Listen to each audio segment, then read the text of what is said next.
course, Logan, as we get to the linebacker position, Mike Norvell's made major moves in the transfer portal, but maybe the best so far, at least at this position. But one of the most productive guys coming from UCF, and he's been able to transition that to ACC level play is, of course, Tatum Bethune. Tatum Bethune, man. I mean, a guy that knows where to be and is just a solid linebacker. When you think of a linebacker, you think of Tatum Bethune, and he's become a leader in that linebacker room for a reason. You know, you're going to lose Amari Gaynor here. He's going to be he's transferred and he's off, but now off to North Carolina. Actually, he's going to stay in the ACC. But Tatum Bethune, coming from UCF, maybe under tier of competition, but comes in.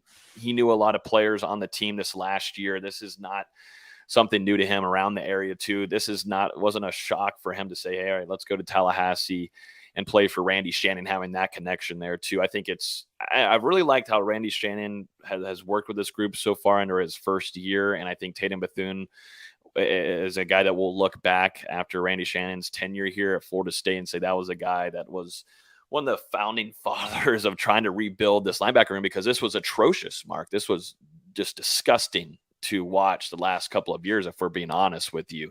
And having this group come in, all of your returners all of your starters returning is humongous. And Tatum Bethune is going to be a guy that you can rely on. Obviously, like the stats you have here, really good in tackles, and that's a big one. I think alongside him, Kalen DeLoach, having him for another season, big time. And I think for your speed linebacker kind of package, this is where DeLoach is. And there's some tackles last year where, man, I wish he could have got him, and there would have been a lot more tackle for losses than what we're seeing here on the stat sheet. But another season behind Randy Shannon in this system too that Adam Fuller's running. It's huge. You're bringing back your 4 starting linebackers, and it just doesn't get any better than that if you're Adam Fuller and Randy Shannon. Just licking your chops at what you can do, because Florida State had to rely on them. Like we were talking about earlier, Florida State's trenches were not so great in the run game defense. They relied a lot on these 4 linebackers. Another one, DJ Lundy, who's been with the program for a good long while now too, came in with Steven Dix, who we'll talk about in a little bit.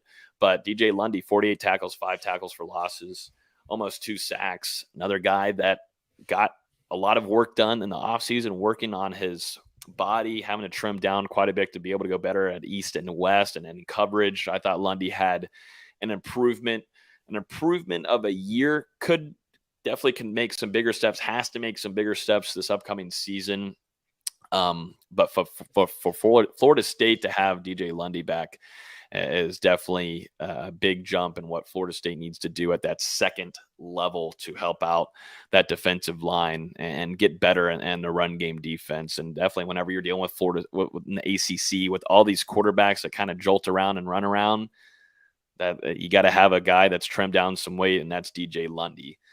And then one more I'll mention once, or at least one that I'm going to keep an eye on, is Steven Dix Jr., a guy that hasn't hit the transfer portal. There was maybe some chatter about that, was dealing with injury, hasn't hit the transfer portal. I think he's going to come in and see how things work this spring, see if he can jump into that rotation. That's some Florida State needs big time. And then also Brendan Gant, leader, guy that played in special teams this year, also would sub in and play at linebacker. I thought he had a nice season for Florida State, just off of what he was having to go through mentally, of not being a starter, kind of getting pushed around in different areas, changing positions.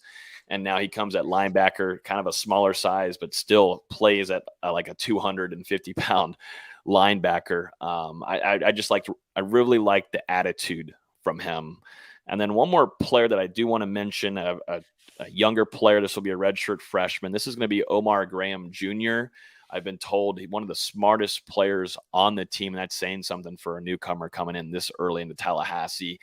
Watching him also in practices, I'm seeing the strides. I see the size. I see the physical attributes. He's going to play football for Florida State, and he's going to get a lot of playing time. It's going to be hard to get him off the field. He's going to see a lot of opportunities. I think of him, like we talked about, like go back to our offensive preview. We talked about Rodney Hill. He's going to see some playing time. It's going to be hard to get him off the field. This is how I feel about Omar Graham Jr. He's going to push and try to get some playing time this season for Florida State. So I would certainly keep a close eye on Omar Graham Jr. And I was going to mention too, there's so many that are popping up in my brain. It's amazing that they've been able to return all these players, but Blake Nicholson, true freshman, Mark, coming in, highly touted, coming from the West Coast. Florida State recruited him very heavily. Let's keep an eye on Blake Nicholson. He's a young linebacker. We'll see what he's got to bring to this camp and what Florida State wants to do in that linebacker room under Randy Shannon. Breaking down the Noles on defense here at the Voice of College Football, we got Logan Robinson on the line. Logan and I get together with Jason Parker, of course, Big Game James Coleman each and every Wednesday night. So check out our Florida State show right here, 6 Eastern every Wednesday. And Logan and the guys get together. It's still Wednesday at 8, right? Wednesday at 8. Yes, it is. Nole Game Day right here on YouTube every Wednesday at 8